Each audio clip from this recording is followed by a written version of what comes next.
প্রিয় শিক্ষার্থীবৃন্দ, আশা করি তোমরা সবাই ভালো আছো এবং সবাই নিজ নিজ বাড়িতে অবস্থান করছো। যেহেতু তোমাদের কলেজ বন্ধ, তাই কলেজে এসে ক্লাস করার সুযোগ নেই। কলেজে এসে ক্লাস করার সুযোগ না থাকলেও তোমাদের জন্য অনলাইনের মাধ্যমে ক্লাসের ব্যবস্থা করা হয়েছে। সরকারি হরঙ্গা কলেজ কর্তৃক আয়োজিত অনলাইন ক্লাসে সবাইকে স্বাগত।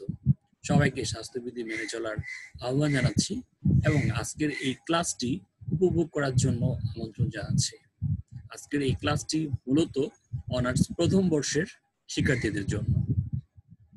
ব্যবস্থাপনা বিভাগের অনার্স প্রথম বর্ষের শিক্ষার্থীদের আমন্ত্রণ জানাচ্ছি আজকের এই ক্লাসটি উপভোগ করার জন্য।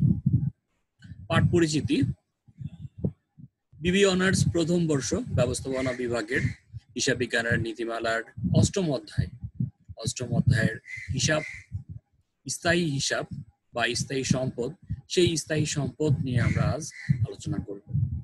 আর এই ক্লাসটি তোমাদের মাঝে উপস্থাপন করব আমি, মোহাম্মদ মামুনুর রশিদ, প্রভাষক ব্যবস্থাপনা, সরকারি Harganga college, Munshiganj. Fixed asset বা দীর্ঘমেয়াদী সম্পদ, যে সম্পদগুলো একবার ক্রয় করে তার ফল অনেক দিন ভোগ করা যায়, বারবার ক্রয় করতে হয় না এবং যার আর্থিক মূল্য তুলনামূলকভাবে একটু বেশি হয়ে থাকে। অর্থাৎ একবার ক্রয় করে যার ফল কয়েক বছর ভোগ করা যায়, এমন ধরনের সম্পদকে আমরা স্থায়ী সম্পদ বলে থাকি। ক্লাসিফিকেশন অফ ফিক্সড অ্যাসেট: এই ফিক্সড অ্যাসেটকে মূলত তিনটি ভাগে ভাগ করা হয়। একটি হচ্ছে ট্যানজিবল অ্যাসেট। ট্যানজিবল অ্যাসেট বলতে বোঝায় যেগুলো দৃশ্যমান, যেমন আসবাবপত্র, যন্ত্রপাতি, দালান কোঠা, যানবাহন, এগুলো হচ্ছে ট্রানজিবল অ্যাসেট। তারপর আরেকটা হচ্ছে ইনট্রানজিবল অ্যাসেট, অদৃশ্যমান, যেমন প্যাটেন্ট, ট্রেডমার্ক, সুনাম, গুডউইল, তারপর হচ্ছে কপিরাইট, এগুলো হচ্ছে ইনট্যাঞ্জিবল অ্যাসেট। এছাড়া রয়েছে ন্যাচারাল রিসোর্স, প্রাকৃতিক যে সম্পদ, যেমন ফরেস্ট, সেটা হচ্ছে আমাদের, বা কয়লার খনি, এগুলো হচ্ছে ন্যাচারাল রিসোর্স। তো ফিক্সড অ্যাসেটের যে উপাদানগুলো বা যে উল্লেখযোগ্য যে উদাহরণগুলো, সেগুলো হচ্ছে ল্যান্ড ইমপ্রুভমেন্ট, বিল্ডিং, ইকুইপমেন্ট। মূলত এগুলো হচ্ছে ফিক্সড অ্যাসেটের অন্যতম উদাহরণ।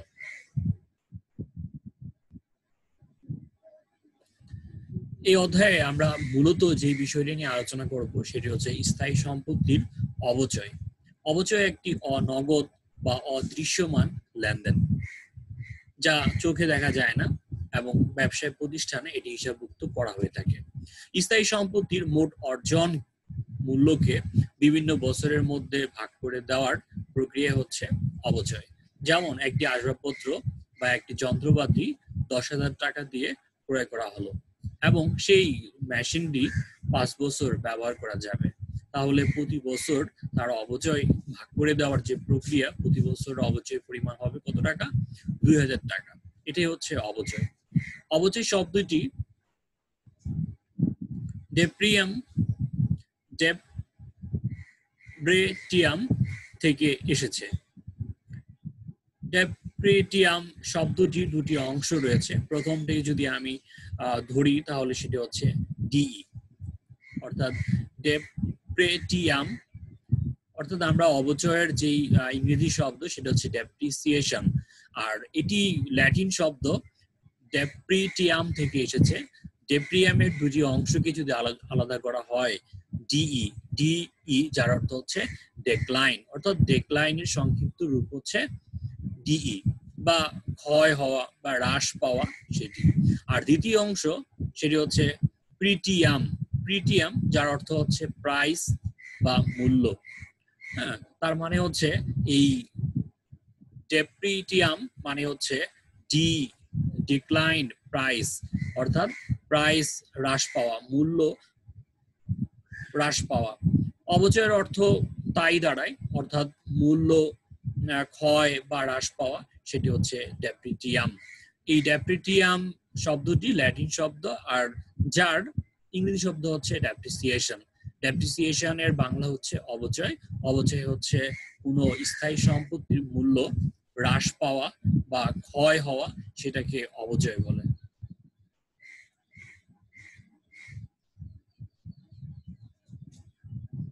অবচয় ধার্যের বিভিন্ন পদ্ধতি রয়েছে। উল্লেখযোগ্য যে গুরুত্বপূর্ণ পদ্ধতিগুলো, এক নম্বর হচ্ছে সরল রৈখিক পদ্ধতি, সরল রৈখিক স্ট্রেট লাইন মেথড। সরল রৈখিক পদ্ধতিতে অর্থাৎ প্রতিটি বছর দিয়ে আনুমানিক বছর সেটি ভাগ করা হবে সম্পত্তির ক্রয় মূল্য থেকে ভগ্নাবশেষ যে মূল্য থাকবে, সম্পত্তির ক্রয় মূল্য থেকে ভগ্নাবশেষ মূল্য বাদ দেওয়ার পর ডেপ্রিসিয়েবল যে অ্যাসেটটা বের হবে সেটাকে ভাগ করা হবে কি দিয়ে?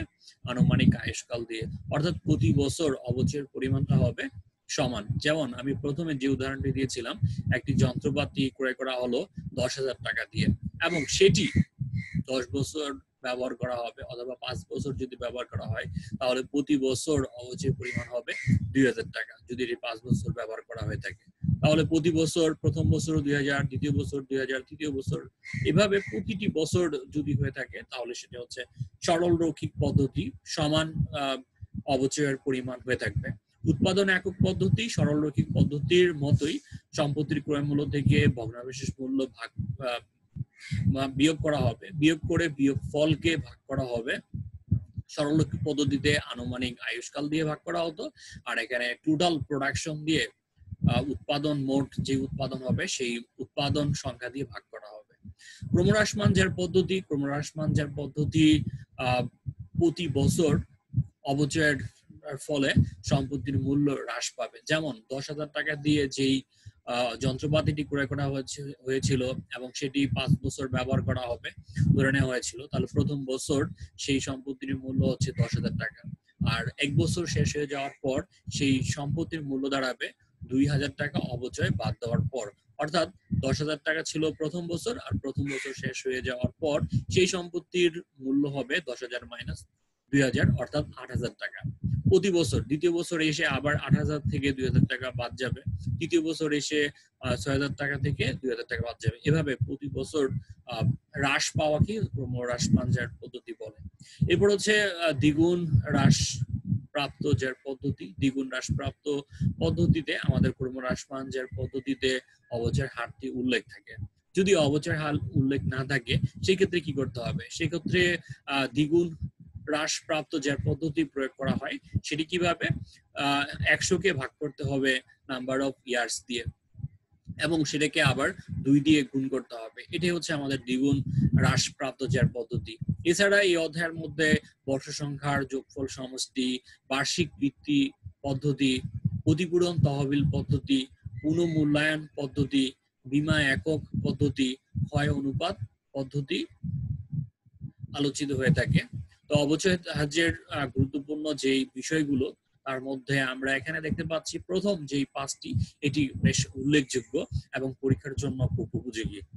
তো আশা করি আমাদের পরবর্তী ক্লাসগুলোতে এই সরল রৈখিক পদ্ধতি কি এবং সরল রৈখিক পদ্ধতির যেই গাণিতিক সমস্যা, সেই গাণিতিক সমস্যাগুলো শুধু সরল রৈখিক পদ্ধতি না, আমরা ধারাবাহিকভাবে প্রতিটি পদ্ধতি নিয়ে আলোচনা করব এবং তার গাণিতিক সমস্যার সমাধান করে তোমাদের মাঝে উপস্থাপন করব। আশা করি তোমরা আমাদের সাথে থাকবে এবং পরবর্তী ক্লাস দেখার আহ্বান জানাচ্ছি। আর এই ক্লাসগুলো বুঝতে গিয়ে যদি তোমাদের কোথাও সমস্যা হয় অবশ্যই আমাদের সাথে যোগাযোগ করবে।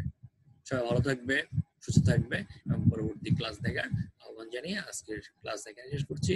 ধন্যবাদ সবাইকে ধন্যবাদ সরকারি হরং কলেজের অনলাইন ক্লাসে যুক্ত থাকার জন্য।